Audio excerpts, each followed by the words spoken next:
One of our favorite sponsors is back with us, Sunset Lake CBD. Yeah. If you're looking for CBD that actually does what CBD is supposed to do, look no further than our friends over at Sunset Lake. Let me break it down. Break it down, Mel. They're sustainably farmed, meaning they avoid pesticides and use sustainable farming practices to preserve the land for future generations. 1. 2, farm to table. They ship the CBD products straight from their door in Vermont directly to your door wherever you're at. Now that's cool. And third party tested. They test everything with a third party to ensure quality, dosage, and safety. You got to go over and check out sunsetlakecbd.com. They have so many products. Break it down for them, Apple. Well, they've got some new stuff going on. Like they always had pre-rolls, but now they got really cool packaging for it. And you can get CBD pre-roll flights of all their flavors.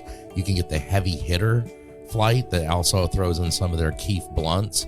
They have a new CBD recovery body lotion. I'm excited about that. Mm-hmm. And what was the other? The other one with arnica. The extra strength muscle rub, 3,000 milligram with 5% lidocaine. So look, Oh, yeah, if you're lidocaine. sore, this is the stuff you want to rub on your body to make those aches and pains go away. They even have CBD infused coffee, so you can have coffee without the little jitter that you get from caffeine, and you have it in the morning and you start your day off right. Your body feels lubricated. You're going to sleep good. Yeah, and also they have, if you kind of forget to reorder, they've got subscriptions. And they're giving the No Simple Road family 20% off. 20% off. Put with in the promo code NSR20 when you're checking out at sunsetlakecbd.com. You're going to get 20% off your entire order. NSR20. And don't forget those cute little gummy bears. That's right. sunsetlakecbd.com, one of our favorite sponsors, is back. Hey everyone, Chris Pandolfi from the infamous String Dusters here to let you know that my podcast, Inside the Musician's Brain, is back on the airwaves for Season 4, which means it's time once again to get deep with influential musicians from all across the musical landscape to really understand and translate the lessons of success, failure, inspiration, and hard work that are behind the music and the artists that we love. My guests this season include Rachel Price from Lake Street Dives, Sam Bush, Chris Wood, Chris Funk from The Decemberists, Lindsay Liu, MC Taylor from His Golden Messenger, and more. Check us out, and thanks for listening.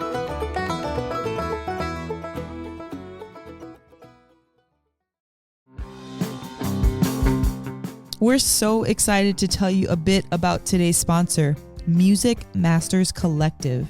They are a nonprofit organization that produces unique music events, providing opportunities for fans and artists to meet and collaborate in an inspired and creative atmosphere.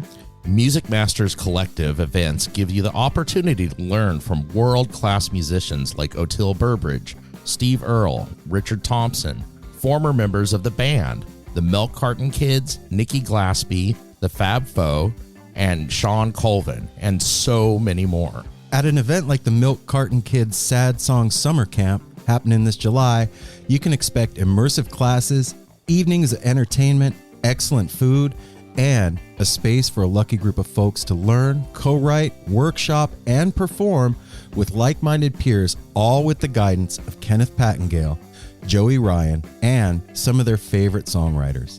This all-inclusive week in the Catskill Mountains of upstate New York is guaranteed to be magical. Scholarships are available and spots are extremely limited, so visit www.sadsongsummercamp.com/simple to learn more. That's www.sadsongsummercamp.com/simple. Check it out.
What is a city without its music?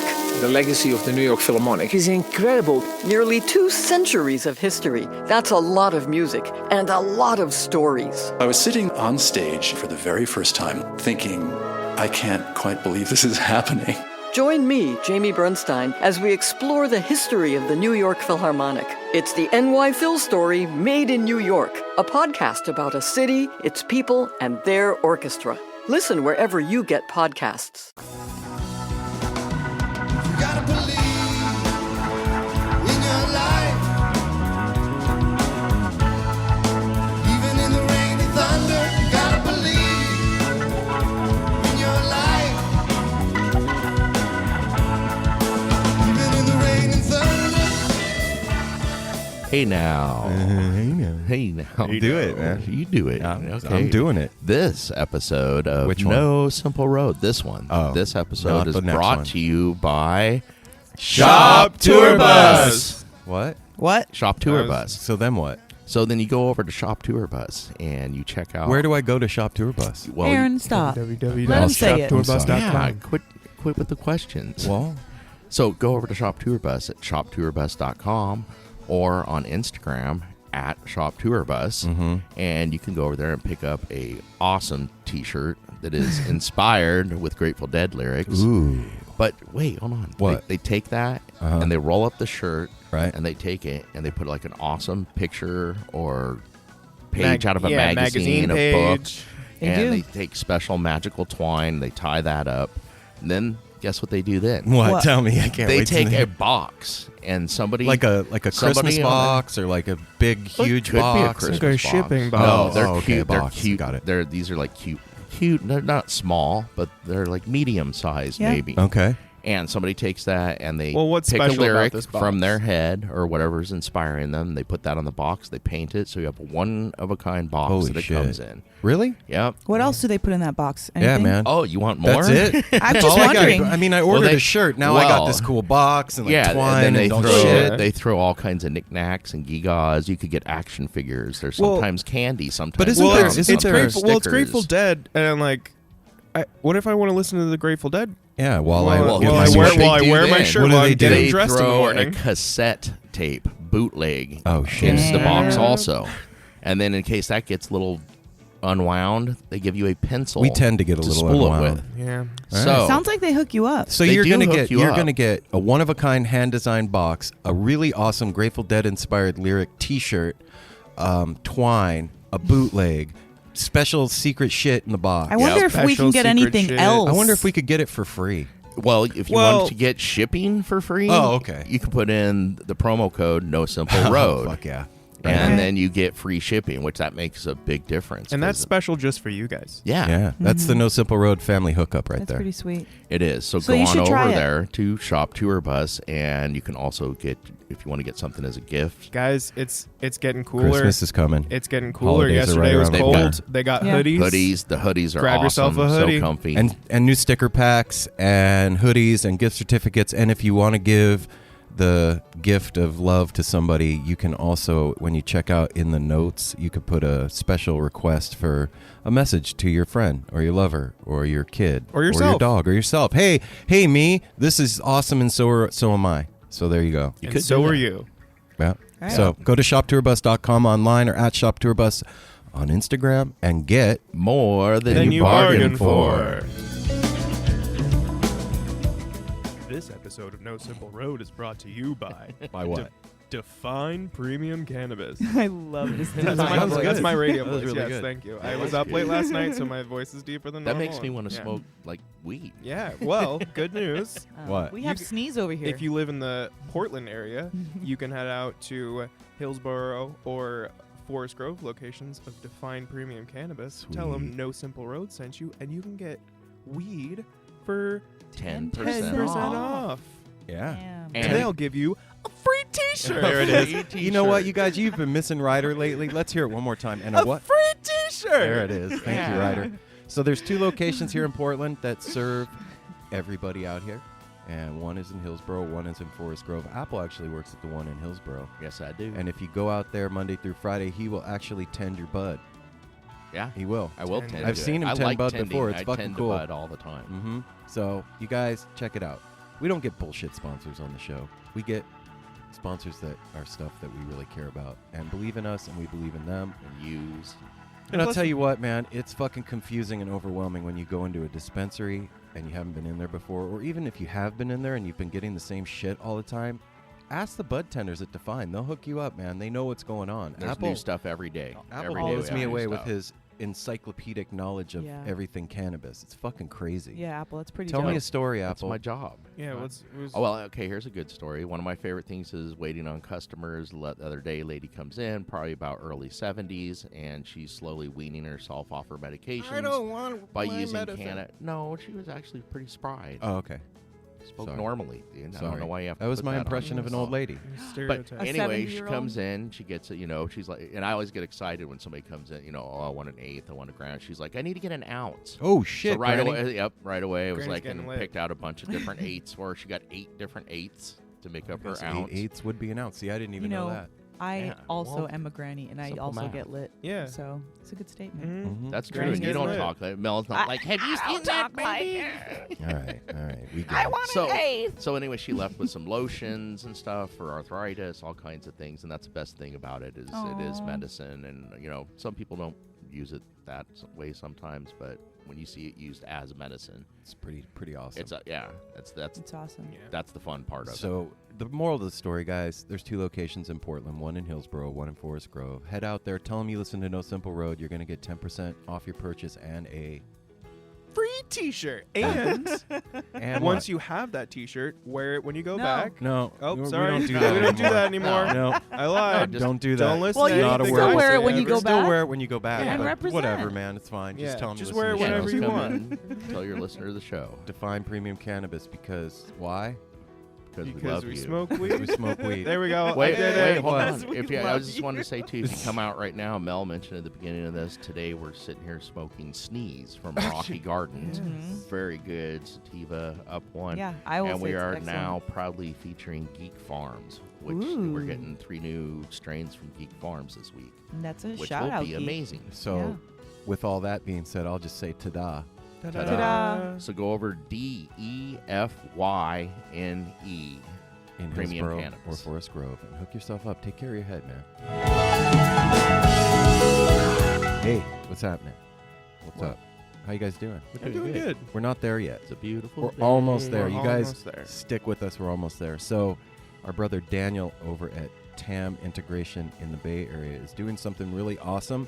Yeah, he is. You got 2 days left to sign up for the Mount Tam Psilocybin Summit. If you go over to psilocybinsummit.com/NSR and sign up, you get 10% off this virtual meetup that's happening. There is speakers from all over the world talking about topics like cultivation, integration, ritual, decriminalization. If you want to get informed and knowledgeable about psilocybin and this medicine that is helping so many people, this is the place to do it. So many. Like I said, Mount Tam Psilocybin Summit. Go to psilocybinsummit.com/NSR and you'll get 10% off your little purchase of this.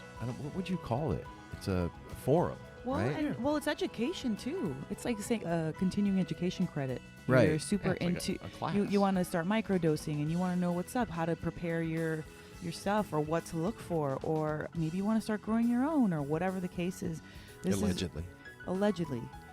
But it's a really cool. Daniel's brought together a lot of really interesting and knowledgeable people from a really diverse range of living situations. And what's really cool about it too is that it's not just you sitting at your computer watching people talk. You can actually interact. Yeah, it's interactive. And ask questions and go back and forth. And then, there's different tiers that you can sign up for. And one of the tiers is you can keep the files for this forever.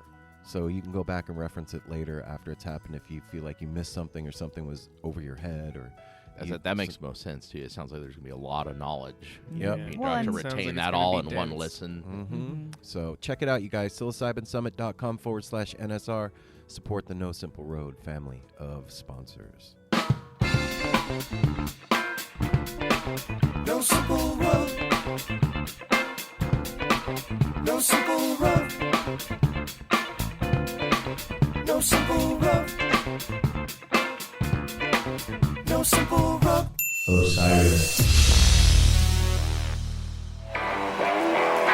The Helping Friendly podcast explores the music and fan experience of Phish through interviews and deep dives on shows and tours. And Quick Hits, a review of every show of the tour the next day with someone who was there. We started HF Pod in 2013 to bring the fan voice into the discussion. We're 6 years in, and with the help of our guests, we're still discovering new angles of appreciation for the band we all love. Whether you're new to Phish or you've been listening for years, we think you'll find something to enjoy on HF Pod. Search for the Helping Friendly podcast on Apple Podcasts, Spotify, or wherever you listen to your podcasts, or find us on the web at hfpod.com.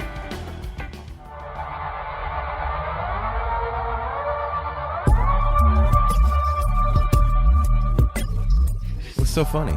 We're not repeating that. Dead. So we haven't done this in a while. Yeah, we've been off for quite some time, guys. We haven't been off. We've been really on. Busy. Well, I mean, like, Very busy. Okay, nobody listening out there knows when we record and when we put these out. Right. But we personally, No Simple Road hasn't sat down for a show like this in quite some time because we've been on the run. Yeah. It's been a month?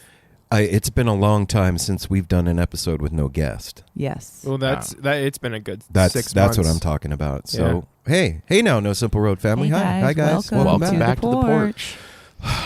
So, it's kind of a heavy topic.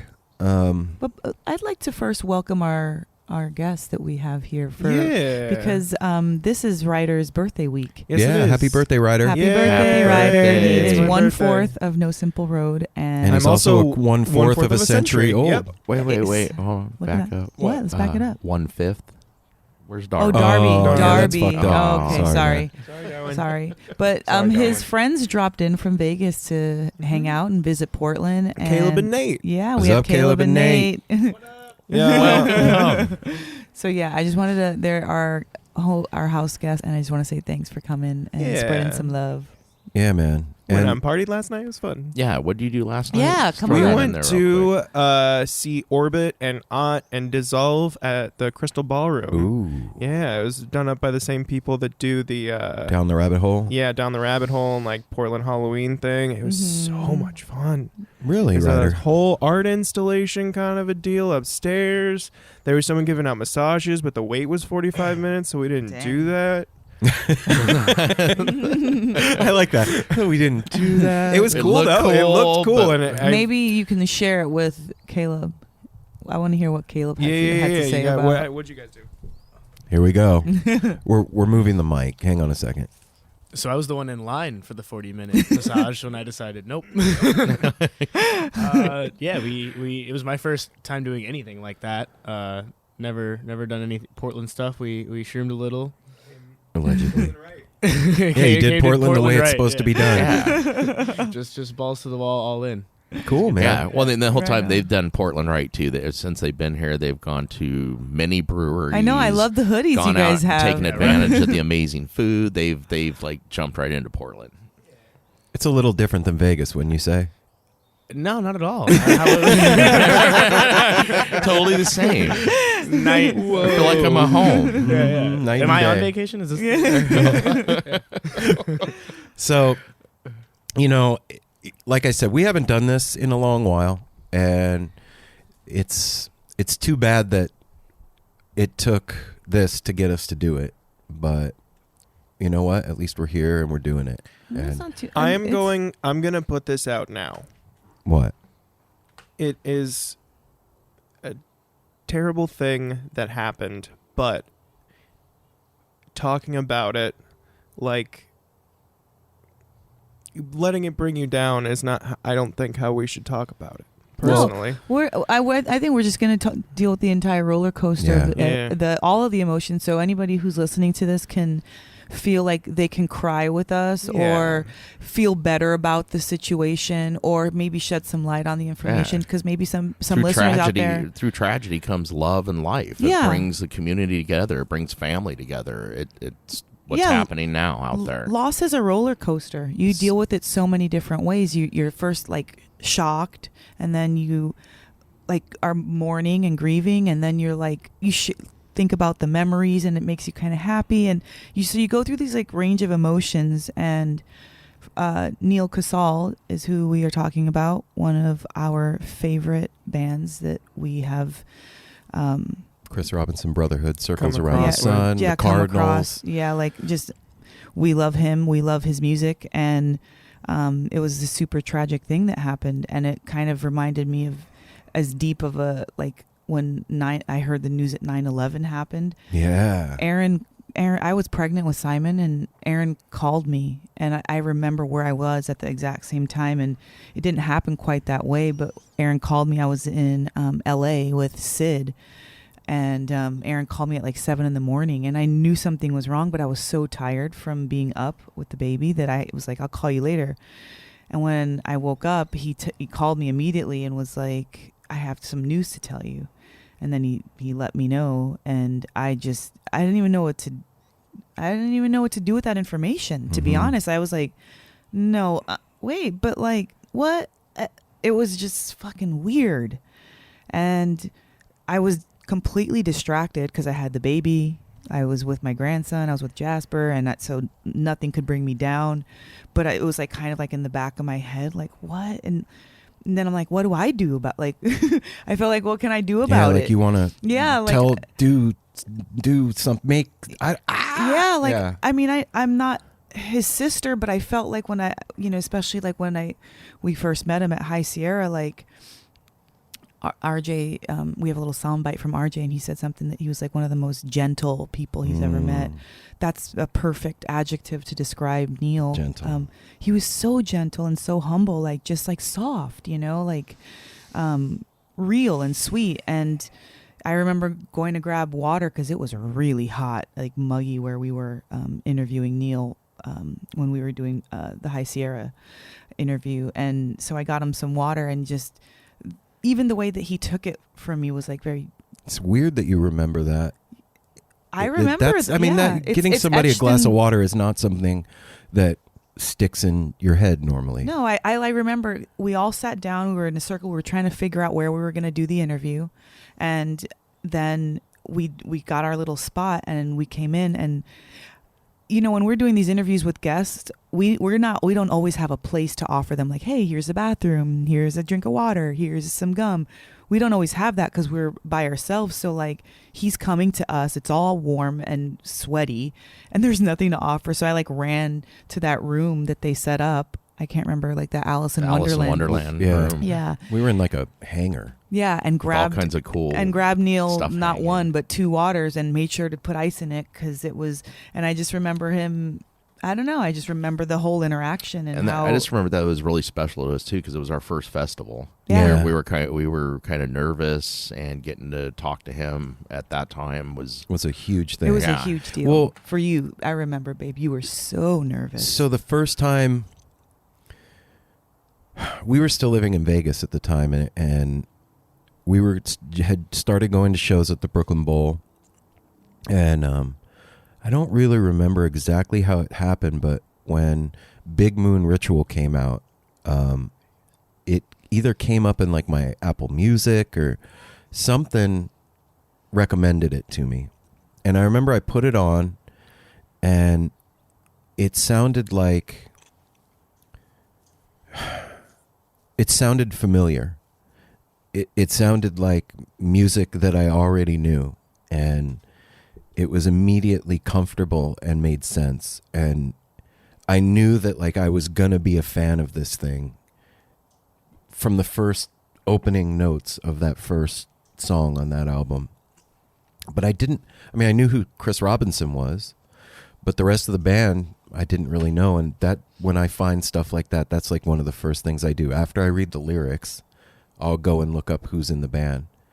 And so I got to know them like that, and they started coming to Vegas and playing at the Brooklyn Bowl, and Mel and I would go with Apple to those shows, and it was really special for us as friends and family to go see that. That was super like beautiful music, like so fun to dance to. Like it was like a party, and like you want to sing along, but you don't have to stay there and stare at them. You can just kind of mingle and dance. It made me super excited because Aaron really got into like Chris Robinson. Yeah.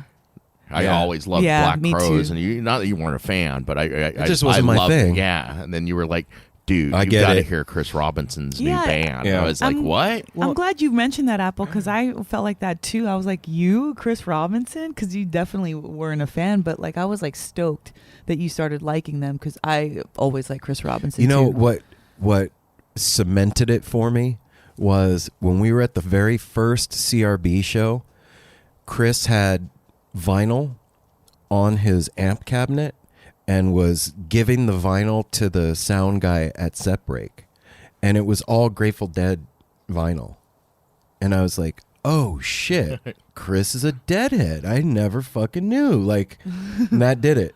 I was like, knowing that Chris was a knowing Deadhead, that he now liked you the got Dead, this did it. alliance Yeah, for him. Yeah, but they became super important to us after Yeah, we they moved were- to Portland. It's We like would an go see them institution. every year at Revolution Hall. That was one of our biggest Yeah, shows. That was we our did. family thing. Yeah, that was a big deal because we had JJ there, we had Laura, we had Alex, we had all these people that had come in. We didn't know anybody in Portland, you guys. Mhm. Nobody. And then all of a sudden, Blaze. a that huge small fucking little group year of later. people? Yeah, we rolled so deep and it was such a Chris Hebby. yeah, and it was fun. Yeah. It was a super fun, awesome time. So I don't know, yeah. man. It's so CRB became super important, and then not to mention when we were at Fare Thee Well, Mm-hmm. I remember my face was melted completely on the ground, and it was this first day of Fare Thee Well in Chicago, and Set Break came, and Set Break can be a lot of things, and I remember being super nervous for the music to stop because there was so much energy in that place. There was so much happening, and You know, like an amplifier when it's plugged in. Boom. Yes. That's what it sounds like during Set Break. and you're at an- fucking that high, show. and I felt exposed and like cracked open, and like now the music's gonna stop, and I have to interact with people, and it's gonna be fucking weird, and then this music is playing, and it sounded like Grateful Dead, but it wasn't. It was familiar, but I had never heard it before, and It was so comforting. it was comforting. It made everything Yeah. okay. It was a blankie. Yeah. And after I find out that it's Neal and Circles Around the Sun. And that was like, okay, I want to, again, another trip into who's in this band. I want to know everything about it. I couldn't look up lyrics because there's no lyrics, but finding out who they were and then watching what's happening with them. And then like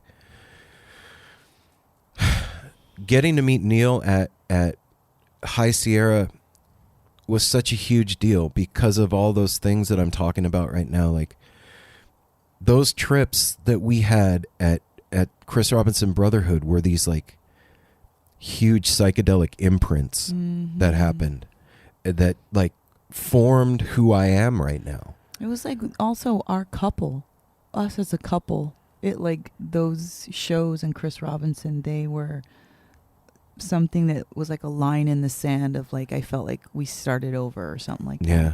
Well, and you guys found that's something different for you because like that Grateful Dead was always right. You guys found that together. Exactly. Yeah, That it was from our the thing. very first note, the very Yeah. first album. It happened while you guys were happening. Yeah. Yeah. And so getting to meet him at High Sierra was a huge deal. And then I just remember like sitting across from him, and the first thing I said to him was like, look, I've been waiting a long time to tell you thank you, man. Like, I appreciate everything that you've done for me and the family. You don't know that you did it, but you did it. And he was so gracious.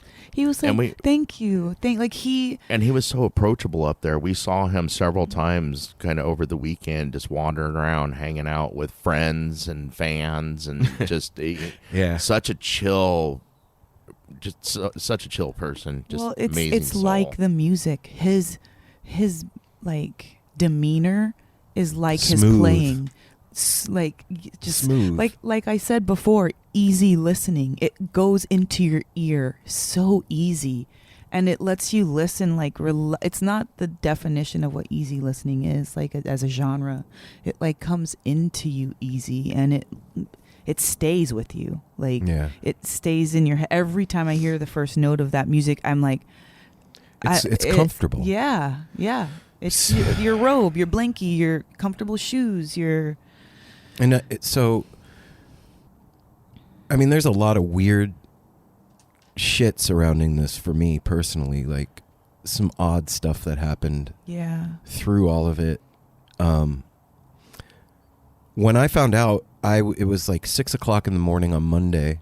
I had just gotten up to get ready for work. I was making coffee, and I got a text from Buzz. It was Tuesday. Yeah, it was Tuesday. Oh, yeah, that's right. I got a text from Buzz, and it just said, dude, Neal died.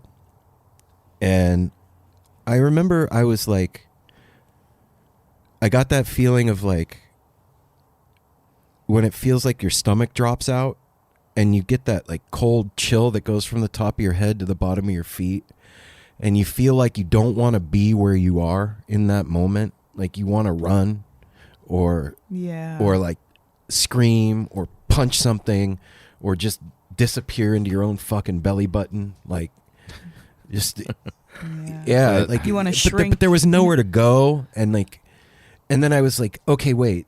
That can't be right. That's got to be like an internet bullshit thing that's going on. Yeah, like somebody's fucked up. And so like the first thing I did was start Googling it and found out that it was something that was really going on. I saw a post on Circle's Instagram page, and that's when I knew like, oh fuck, this really happened.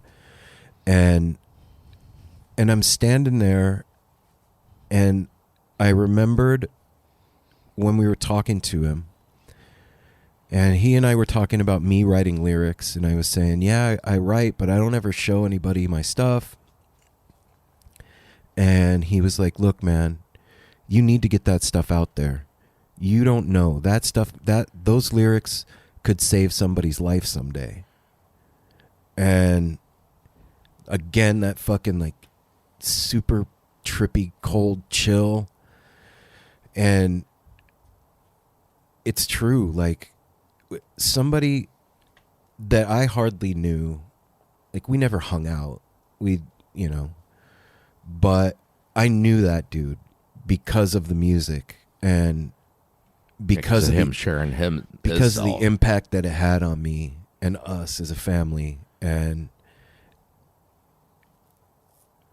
he personally saying that to me changed the direction of the rest of my life, because after that I started sending my stuff to Billy and working with Billy, and I never would have done that, I don't think, had I not heard that from him. And so it was a weird thing to deal with. We've lost a lot of musicians. Yeah. And it's always like, oh, fuck, another one? Like, God damn it, man. But this was super different. It was close. It's like in our backyard, close to home, you know. very close to home. Very, very close to home. Yeah. There's, like you have the 6 degrees, 7 bacon or whatever. Right, 7 degrees, bacon. whatever. Kevin Bacon. But like it was like 1 degree, It was right here, right now. And like I said earlier when I started it off, I didn't know what to do with that information. And I knew that Aaron was hurting, and it was so strange because I was gone for the entire week. That happened at the beginning of my week, and I was gone, and I knew that like that was weird without you here that week. I know Aaron was too. We were both kind of just an autopilot. Like, wow, okay, try to process this, go to work. Yeah, I felt Aaron. Aaron was like, I want you home. And I was like, I want to be home. And I was like, why do we need to be apart right now? Like, just thinking about life. Like, why right now do we need to be apart when this is kind of a big deal? But I didn't understand why it was a big deal. Like, just trying to even get a hold of my emotions about it. You think about these celebrities as like larger than life, and then when they pass away, like Whitney Houston, like, whoa, we lost someone huge, right? Like it's a big deal. That didn't stop my day. But I remember for a lot of people. I remember talking about me though. No, I'm talking about period, when we lose something like that, where we feel ownership, but we never met them. And there's a community based around that. Yeah. I remember when Prince died, I was at work and my friend came in and she was freaking devastated. Her eyes were swollen and puffy. And she was like, Mel. And I turned around and she's like, Prince died. And she like ran over into my arms and like I hugged her and we had like a 10-minute hug because she was like so broken up about Prince. She'd never met Prince. She'd seen him perform like twice, but it was a huge devastation. And I just feel like when we lose people like that, it's a shock because we lose a light. And with musicians, there's such a musical connection, like to an emotional connection, because we've been listening to their music forever.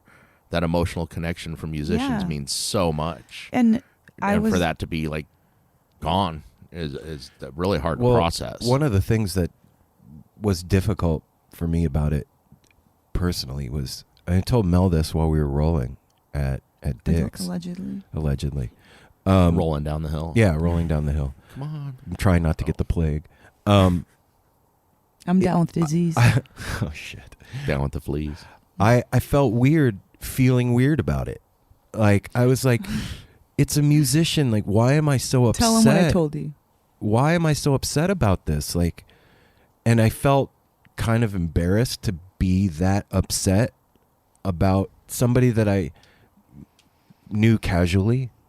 You know what I mean? Because it felt like I lost a member of my family. Mm-hmm. That's how deep it hurt.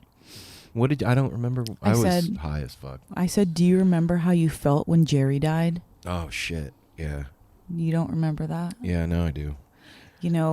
It doesn't matter why it affected you. It affected you. Like, some people, they'll go through a traumatic event and they just go through that shit and they're fine. And they're like, bootstraps up and go down. Some people go through the exact same traumatic event was there and it fucks them up. Like, who's to say why or how much you're allowed to be messed up about something? You're allowed to be messed up about it to whatever degree you want, or not even want, but need, like, or just are. You're in charge or of just, that. Exactly. Or just are, yeah. Like it was an emotional hit and it nuked you somehow, it did. Like I said, it was kind of like embarrassed to myself for being so broken up. And then I think I told you this, I'm not sure, but just a couple of days before all that happened, Lock-In was going on and Circles played Lock-In, and I was watching him play with O'Teal, and it was weird.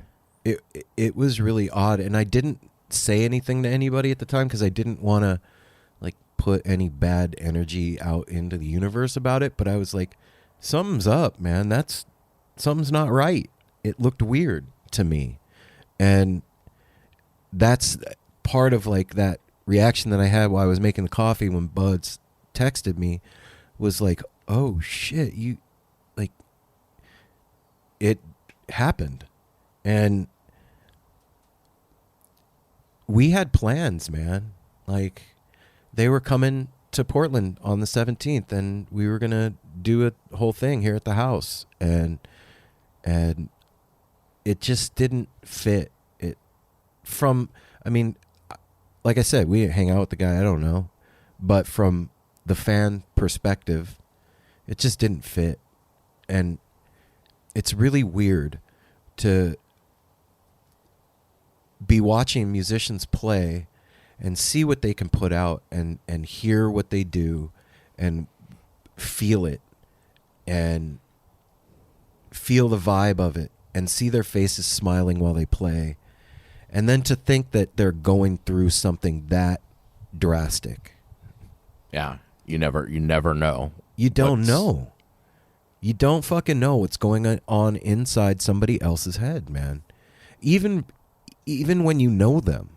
Yeah. Mm-hmm. Well, even the people that have with mental illness and stuff, you don't have control of that. you don't understand it when you have those problems. It's, it's larger. It's like if you're upset and somebody's just like, don't be upset. Yeah. Okay. Oh, okay. You're I right. just needed somebody to tell me to turn that off. Didn't even think of that one. Quit being sad. Yeah. Yeah. Yeah.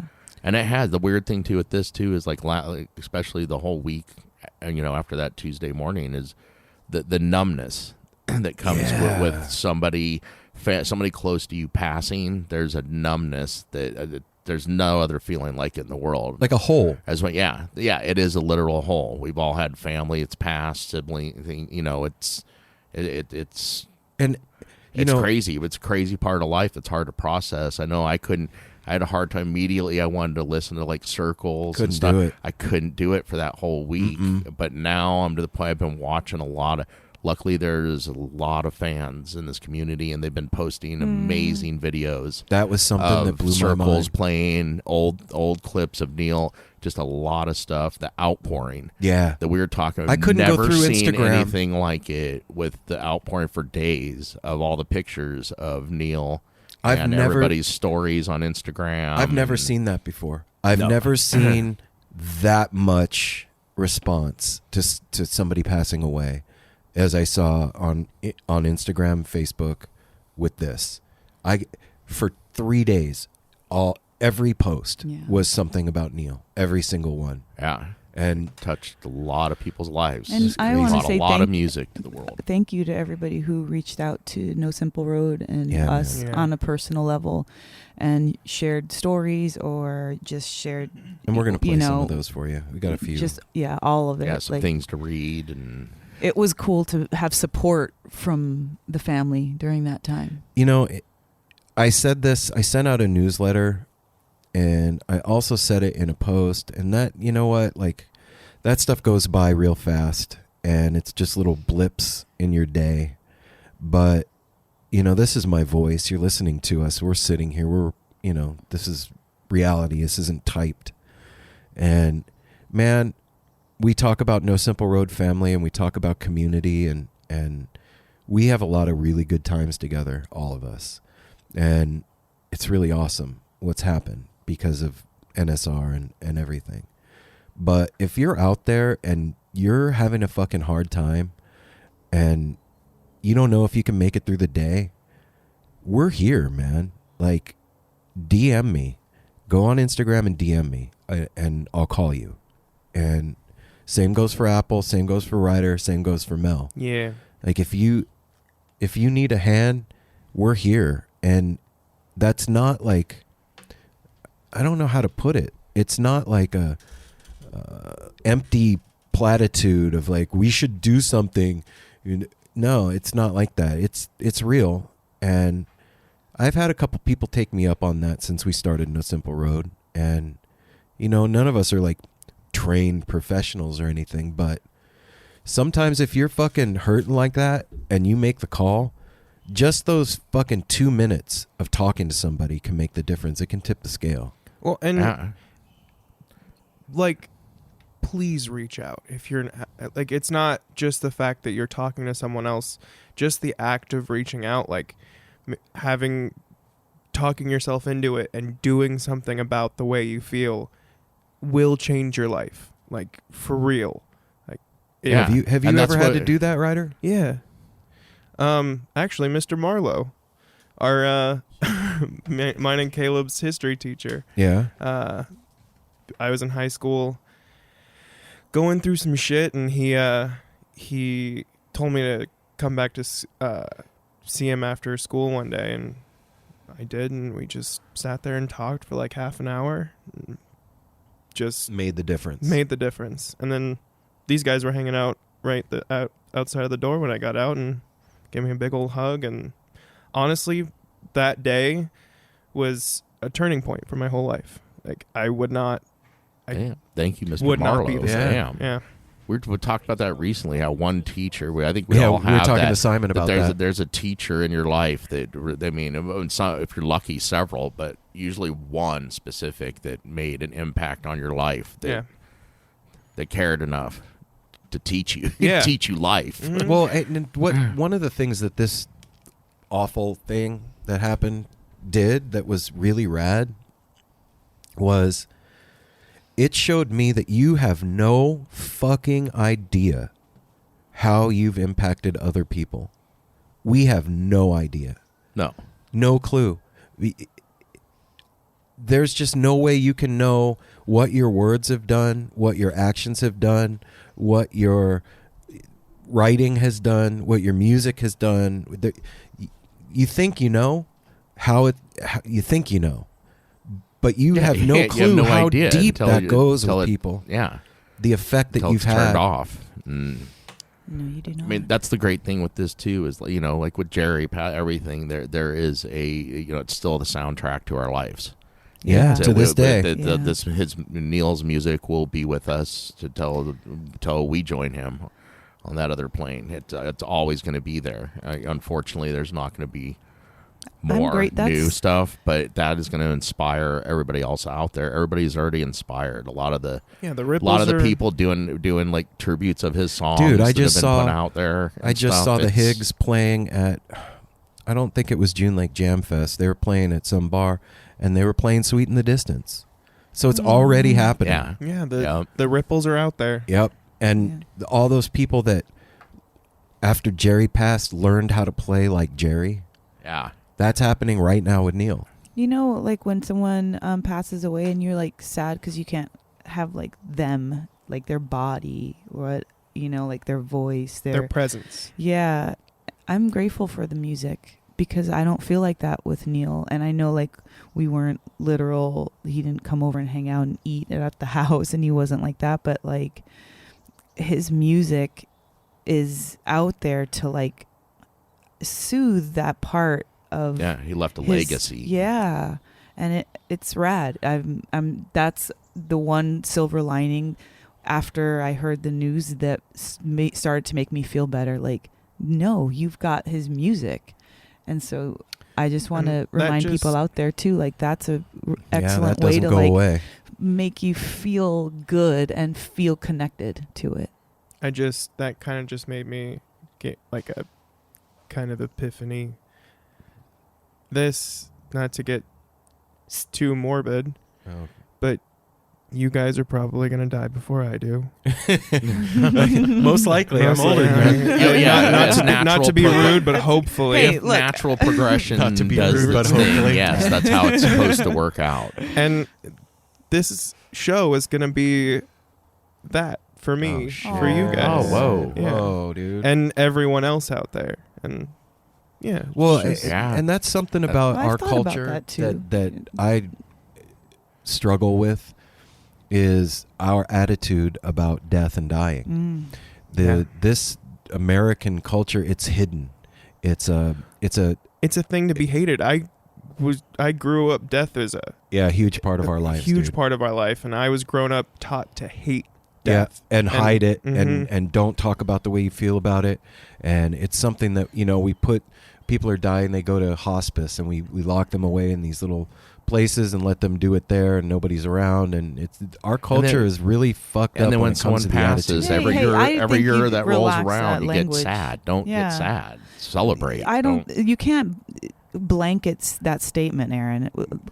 In general, like, this culture is messed up when it comes to that. The attitude right now, our culture is so mixed that we have so many different attitudes. There's so many different things. We've got like Crystal. She's a death doula, and she's helping to raise the awareness of let's fucking celebrate death all the way to the end. Let's make it a party all the way to the end, especially if we know it's happening. Like if someone is sick, for example. Right. If it's a situation where it's an accident or something like this. That's different. That's a whole different way. But you want to know what? Maybe that person is peaceful now. Maybe we don't. What I'm saying is we don't know. So to villainize death because we don't know it is unfair, and it keeps us trapped in these fearful attitudes about it. And like, no, something's being taken away, but actually, memories are really fucking strong. Yeah. And if we close our eyes and we think about something, we can be there again. Yeah, and it also, for us, I think that feeling of wanting to do something is important to note. Well, it's like bringing out something out of a tragic situation, Right. like something beautiful. And one thing that our culture does, I just got to bring this up. It's Yeah. like a pet peeve about it. Is what our culture has done is when somebody passes, it makes it a burden on the family, like the cost, the things that you can't have certain ceremony. Like I can't go if your wish was to be put up on a pyre and burned. You can't do that. You know, you have to go Can't put the me on government a boat like a Viking. Yeah, you have to do the government channel, and it costs money, and it costs money to die. It's crazy. Death taxes and stuff. I mean, it's anyway. Just throw me I'm off sorry. a bridge into the river, guys. That If annoys I me die because before I you, dealt just- with that. My dad working. My dad did estate planning when I worked with this, and it's sad what happens a lot of times to families when somebody died because of the financial burden and stuff. It's just I don't know. Something about our culture bothers me. But you know what? Like I said, it did do something. This thing has had a positive effect in a lot of ways for us. That feeling of wanting to do something is like I said, it's important to note. And I'm just throwing this out there. And if nobody ever takes us up on it, that's fine. But the offer is real, and it's there, and it's from the heart. And it goes out to all the musicians out there that are touring. And we know, well, anybody. Well, and it goes out too, even if you're not having a hard time. Look at everybody that's reached out to us just as a listener. They become friends. They now hang out with us. They are. But here, Mel said something. Before we started doing No Simple Road, I never understood the other side of music. All we see as fans is the band showing up, having a great time, and then they disappear. Since we started the show, you see that a lot of them aren't making much money. It's a grind. It's tiring. They're away from their families. There's a million different things that exhaust the fuck out of them. They're giving it all so that they can bring the groove out to all of us. So my point in all this long diatribe is we invite any of you that are struggling or not, that need a place to just decompress for a few days. If you need to just get away, you want to come cook food and listen to music and be with family and relax and get your head out of the game for a minute and recharge, we're here. That's it. It's simple. Just make the call. We'll set the spare room up. You come up, hang out, and get away for a little while. And maybe that'll help ease the tension or the burden, give you a break from the road, give you a break from the grind of work every day. And it's something that we talked about as a family before we moved up to Portland, is like having a spa or a retreat for musicians or whoever. Yeah. And we never really, I'm not going to say we never really did anything about it, but we were doing other stuff, and this happening brought it back to the forefront of my mind that there needs to be something like that. There needs to be. I don't think there needs to be. I think it renewed our drive of that's what we wanted to do. It was just kind of narrowed down our picture. Like, we have this goal of people who are you don't have to be on the brink of anything. No. Maybe you just need a freaking break. Like, that's where we came in. We wanted to have a beautiful place for people to come. Fucking family reunion, best friends trip, freaking bridal shower, anything, mom and daughter trip, random, whatever it is. Have a special place for people to come to be treated and to take yourself out and put yourself in a beautiful environment with people who care and want to share this awesome time with you and let you decompress. Just hold the space, basically. And after doing the show, we realized, wow, these musicians that we love to see when we want to go decompress, they need decompression too. And so it just kind of narrowed it down to a certain, if you're in science, sometimes your science is biology, not chemistry, right? Like a focus. by doing the show, we focused our energies and our of nourishing these people that help us get through these incredibly hard times. Yeah, and that's what we're saying. And celebrating the good times too. And that's what comes out of like this too. Is now we all. I think it's made everybody in this community take a look at each other. Like we all every day we're like, "How was your day?" and this and that. But it makes you look at your friends and family a little closer. Like you said, you're okay, but you had to look, and it makes you more compassionate. Brings that to the forefront, and that's what's happening right now. I think throughout this community is. It opens you up at the same time as it made making everybody you numb and So we asked for people to send in their stories of Neal, and so we could read them on the show. And I got a couple. Christina sent this in, and I'll just read it. I'm not going to try and explain it. The main way I got to know Neal Casal's playing was through Circles Around the Sun, and that's the context in which I've mostly seen him live. One of my best friends lives far from me, in another country, so we keep a shared playlist as a way to stay close and share music discoveries. She added a Circles Around the Sun song, Gilbert's Groove, which was how I first heard about the band. I actually didn't realize it was the Fare Thee Well set break music until I heard the interview with Neal on No Simple Road. But like many, I loved Cats immediately. Somehow, that music is relaxing, uplifting, funky, warm, and mysterious all at once. That's a really great description of Circles Around the Sun music. Nice job, Christina. Mm-hmm. When my birthday came around this year, I had my eyes on live music in New York that weekend. Cats was playing at the Brooklyn Bowl, probably my favorite venue in the city, but some of my friends were going to a different music event that night. Ultimately, I decided to diverge from the group to go see Circles Around the Sun. Great decision. Good job. Given some personal recommendations, thank you, Aaron and RJ, and having wanted to see them for a while. This show was the icing on the cake for a perfect birthday. I couldn't stop dancing and smiling from the first second they went on until it was over. It was like being in some groovy soup where everything just flows right. My birthday normally stresses me out, but I'll never forget how happy and free I felt that night. My second time seeing Neal with Circles was at Lock-In a few weeks ago in Garcia's Forest. Despite a rockin' J-Rad show earlier in the night, I came out of that Thursday with strong resolve that Cats in the Forest was my favorite show of the night. That's saying a lot. At Lock-In. That lineup at Lock-In this year was incredible. Mm-hmm. The energy in the forest couldn't be beat.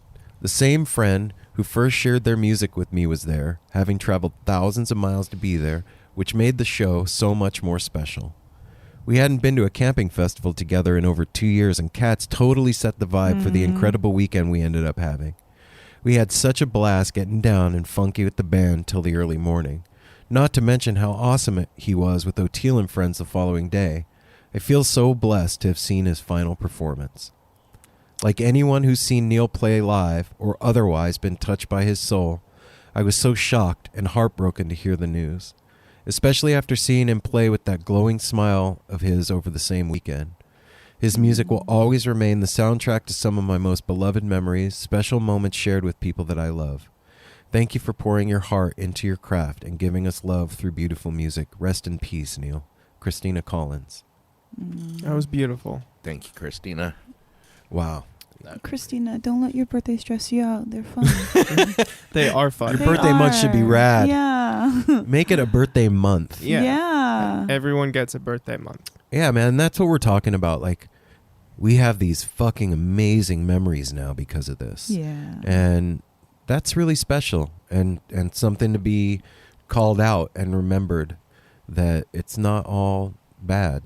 There is good in this, believe it or not. Yeah, and it's been healing to me this past week. Like I said, go and do yourself a favor if you want to go on and watch some of these YouTube clips. Mm-hmm. There was one I was telling Aaron about. It's from June 6th. I forget what it was, but it was like a late night set, and it's Cats on stage, and it's somebody filming it, and there's one person standing in front of the stage, and they have all this light show going on, and they're getting like psychedelic right off the bat, and then it goes into their groove.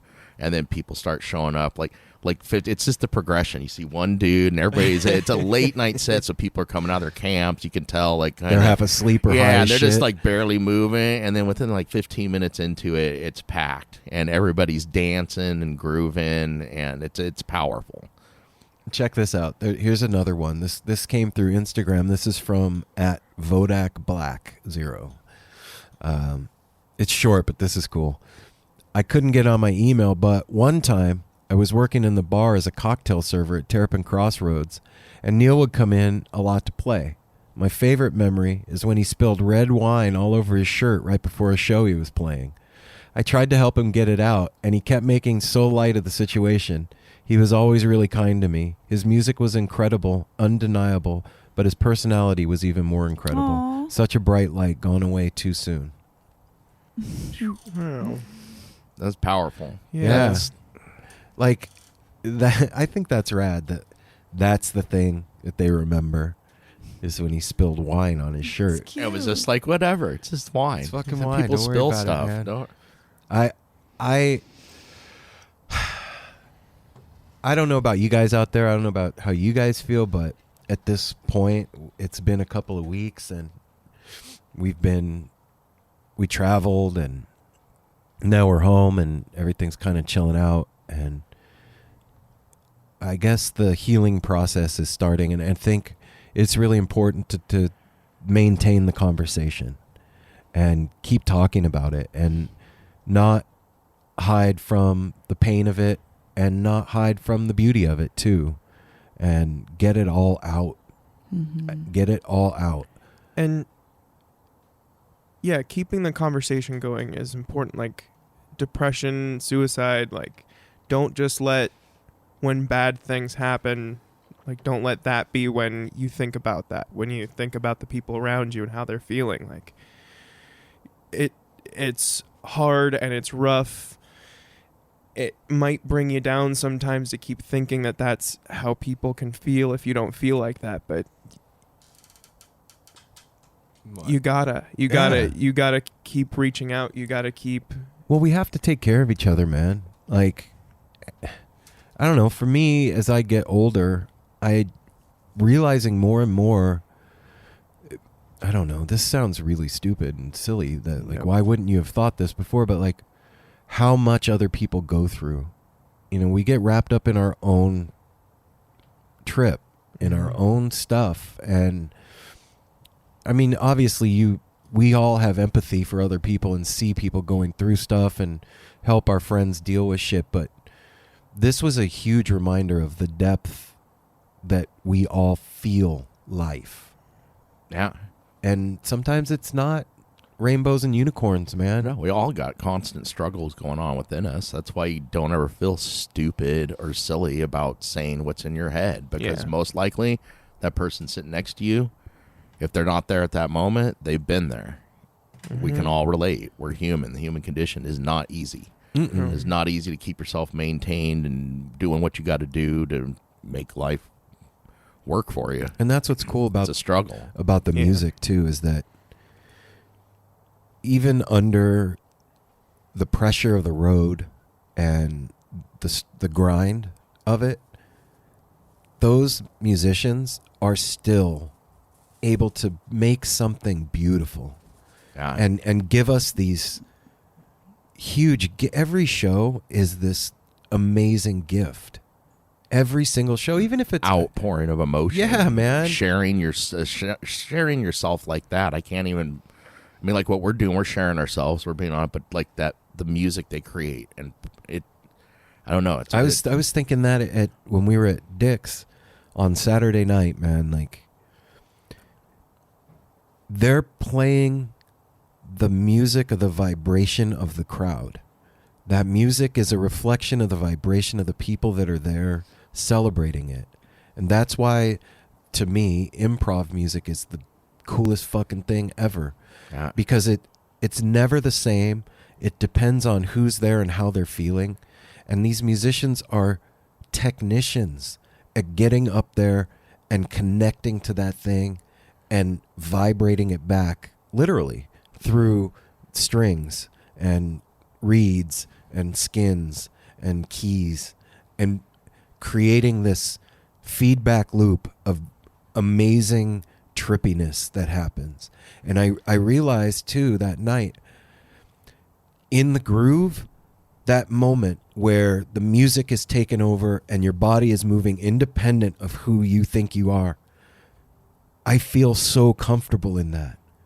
I feel most myself in that moment, and uninhibited, free, cut loose, connected, grounded, spaced out, all at the same time.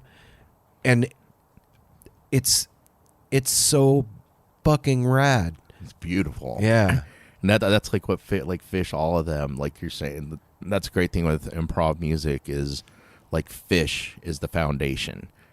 But that house that Fish builds is built every night that they perform. Same with like Neal being part of building the foundation is circles around the sun. What's built off of that every night when they bring that foundation to your town is, that they it's always Unique. different. Yep. It's so unique. There's a foundation, but it's free and open to feed off the audience, like we said. That's a big part of it. We're the crew. We like show up. There's the foundation. They feed off of us just like we feed off of them. We help build this temple together. Yeah, that's what I love about circles too. It's about that circles of life, circles around the sun. There's a heavy meaning in a lot of that. Yeah. I for one would love to see it keep going, man. Yeah. I really would. Yeah. Me too. I would love to see it keep going. I look at the Grateful Dead, and that's just a huge reminder to me that the music is bigger than Jerry. Yeah, look where that's at 25 years later after Jerry, coming up on 25 years. And Circles was born out of that whole vibration. Yeah. It was done for the ending of the Grateful Dead Fare Thee Well final show. It was done for that thing, and it birthed this current. And I would love to see it happen more. I mean, I get it if it doesn't. I totally understand. But as a fan and a member of the family, It's powerful. The foundation's there. Yeah. I don't know, man. I think that if what?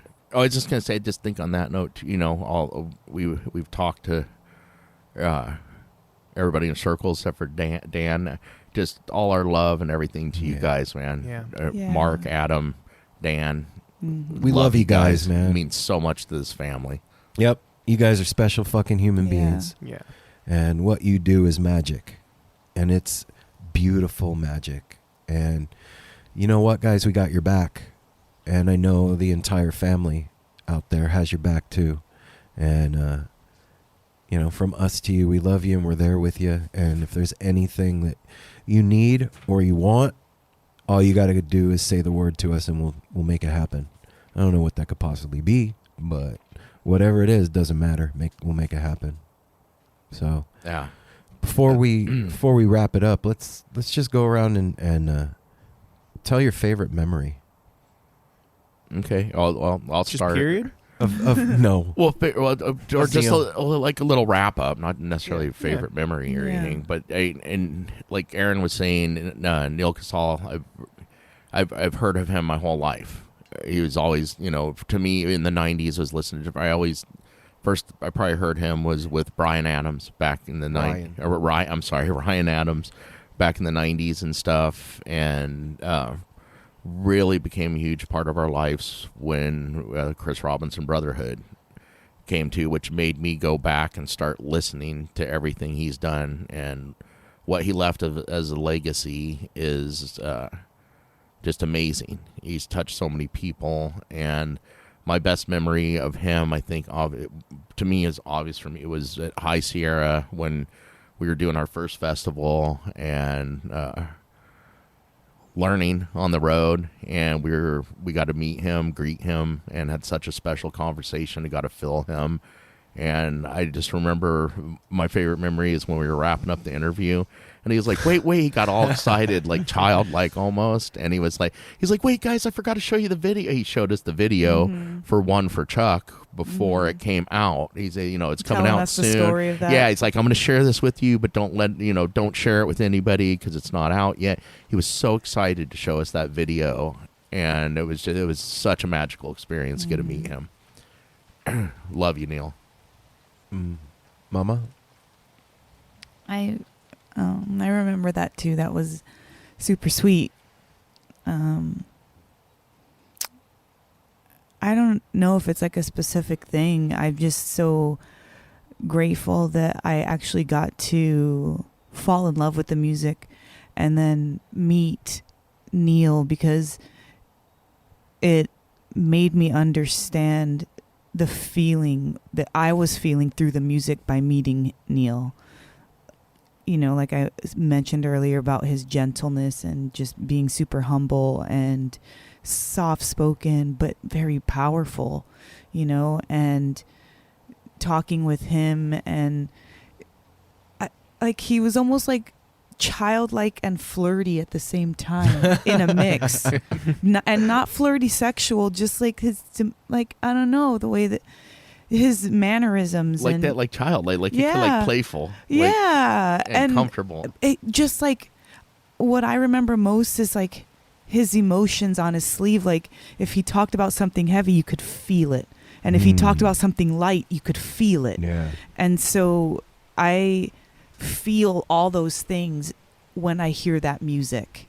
Like so gently how he touches the strings, and that's my favorite thing about Neal, about Cats, about CRB, is that playful little flirty touch, and you can just feel the emotion. And I'm just grateful that like I said, that we got to meet him, and I just wish nothing but peace for his family and friends. The way you're just describing, I just thought of that like cool aunt or uncle that gave you that soft tickle like on your arm. Not that one that made you like quit tickling me, but like, hey, like playful and like.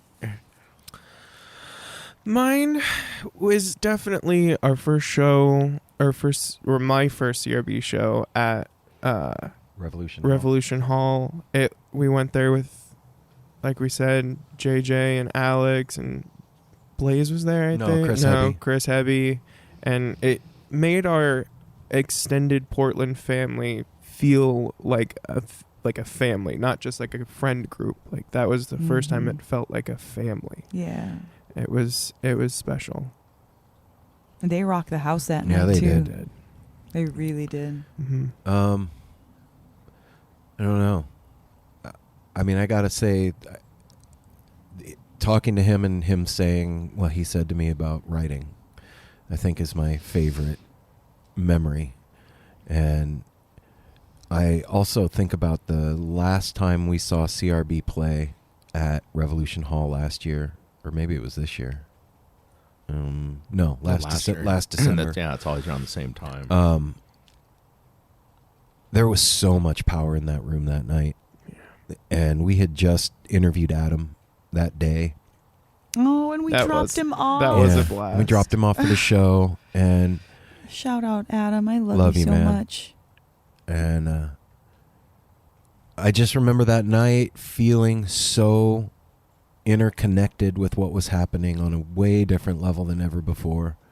Yeah, that was where we took that picture of you that you look like Pan. You were so grooving. Yeah. Is that where we met David? Yep. Yeah. And I just appreciate everything that he did. And this might sound off track or weird, but stick with me. There's that Japanese scientist that did a study on water. Yep. And he, if you don't know what I'm talking about, he taped words onto glasses of water and then took pictures of the ice crystals that formed. And like love is these beautiful fractal snowflake patterns. And I have that book. And I hate you is like splatters and shards. And it just shows how thought and words really do create reality. They are actually forming the building blocks of the world that we live in and the experience that we have. It's decoding the matrix.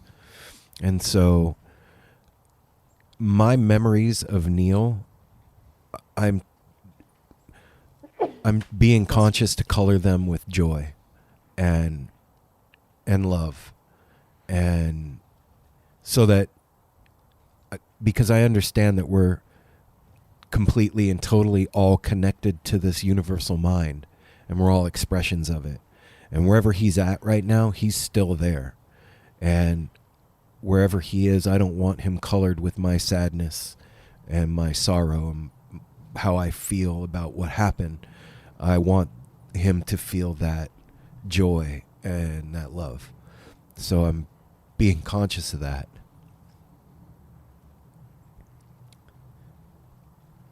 That's it. That's it. Well, that's why like, dude, put on his music. If you start to feel sad, that's what's worked for me lately. You put on his music. There's no way to feel sad when you feel Neal playing. That's the Neal we all know, and what he left, that legacy of beautiful emotion that he poured out all the time. And feel like it's okay to feel sad. Like, you will feel sad, and it's just happened, and it's with death, you're gonna feel sad for a long time, and even maybe forever, but not even after always. you heal. Sometimes it'll still make you sad.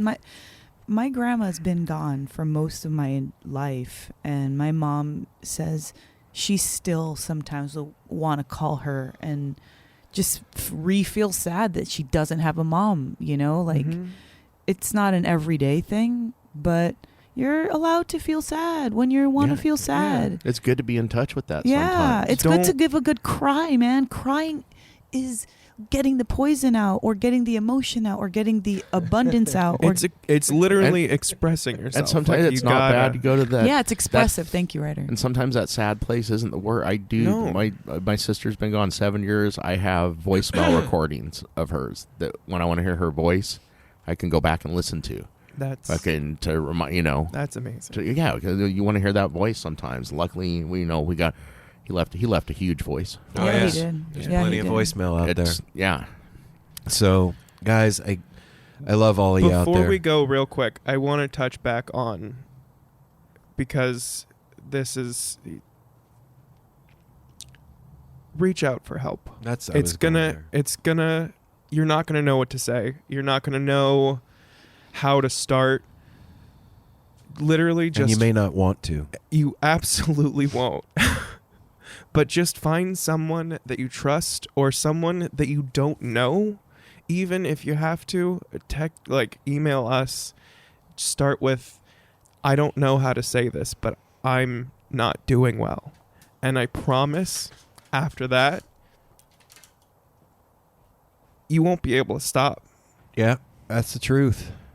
That's definitely the truth. So, yeah, man, we love you guys. And, you know, as a community in the No Simple Road family, just remember that we're here for you guys, and we're celebrating this life together. And it's not little, and it's not important. I mean, it's not unimportant, and it's not not little. Let yourself feel all of it. Yeah. There's no don'ts and do's here. Let yourself go through the process. That's it. Just let it ride.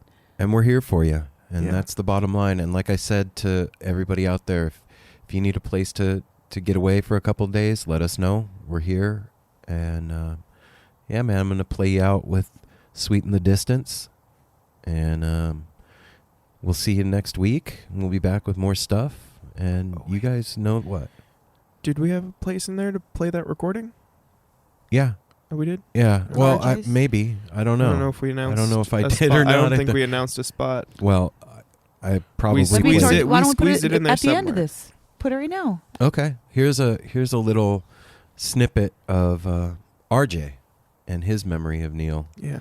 I guess it does deserve to be announced. Yeah. Yeah. He took the time to do it. So. And then we'll go into Neal's Sweet in the Distance. Yeah, man. And take care of each other out there. Smile at a stranger, man. You don't know how you've affected the world around you. And remember that you're part of this universal mind that's expressing itself over and over again. And you're fucking important.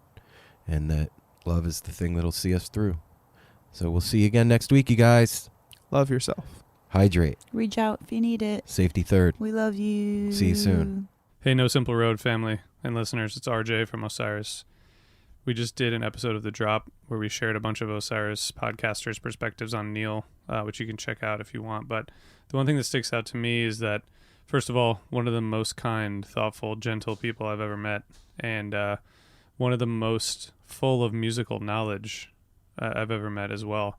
He told stories about all his different bands and collaborations, and I couldn't believe how many things he had been a part of. And also his solo work. He had 12 solo albums. His first album, Fade Away Diamond Time, is just really great, and now, you know, heartbreaking in listening to it now, but I would go back to that if you haven't, and just listen to that in addition to all the amazing stuff that he did. Thanks for letting me contribute. Lots of love.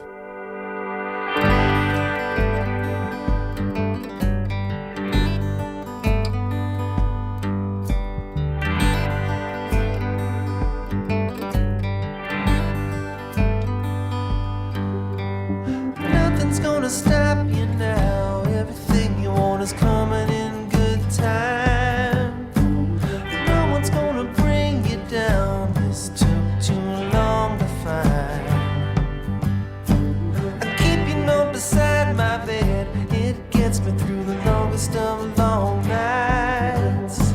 I keep this dream inside my head. It's simple. Without it, I would die. I'll let it sweet in the distance. Sweet in the distance. Let it sweet in the distance. Sweet in the distance. Between me and you, it's alright.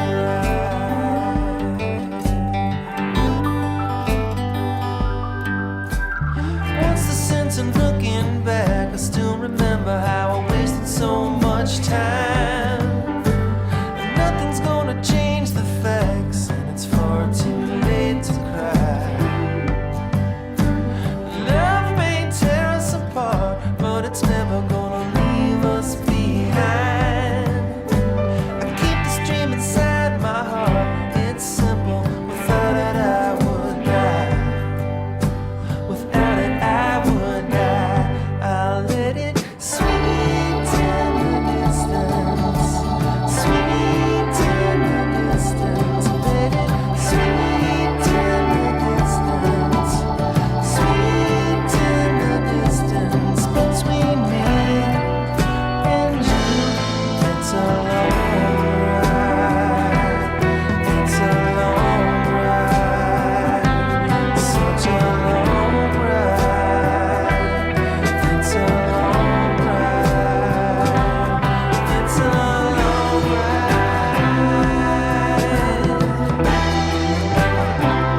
So give it time.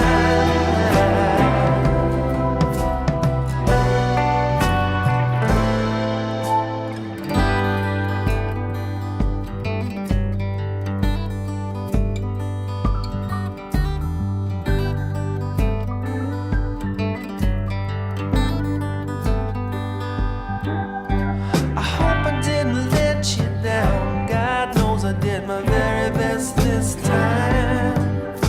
So if you can't hear me now, it's not too late to try.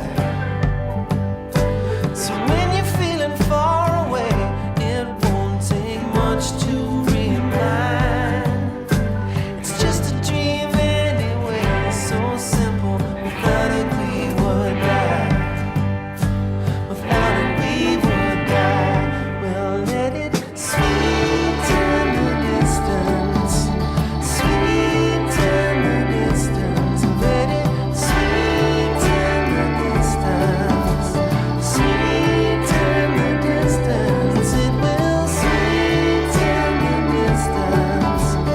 Sweet in the distance. Between me and you, it's a long ride.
listeners. I want to tell you about the April-May 2023 issue of Relics magazine. Features a Dave Matthews Band cover story with additional articles and interviews with The National, Graham Nash, Wayne Shorter, ALO, Ivan Neville, our friend Eric Krasno and Stanton Moore, Marty Stewart, and much more. Check out the latest version of Relics and subscribe now at relics.com/DMB. Thanks, Relics. Ever wonder what a punch from Elton John feels like? Or how you'd cope with having turned down the chance to be in Nirvana? Or what signal Keith Richards gives when he wants you to get the hell out of his hotel room? Fans of Too Much Effing Perspective don't have to wonder, because they've heard these exact stories and a jillion others on our podcast. I'm Alex Hoffman, former tour manager for Radiohead. And I'm musician and comedy writer Alan Keller. On the TMEP show, we get guests like Nancy Wilson from Heart, Jeremiah Freitz from the Lumineers, and Modern Family's Julie Bowen to tell us things they may have only shared with their therapist, clergy, or a TMZ stringer. So join us on Too Much Effing Perspective. That's EFFING Perspective. The only podcast you crank up to 11.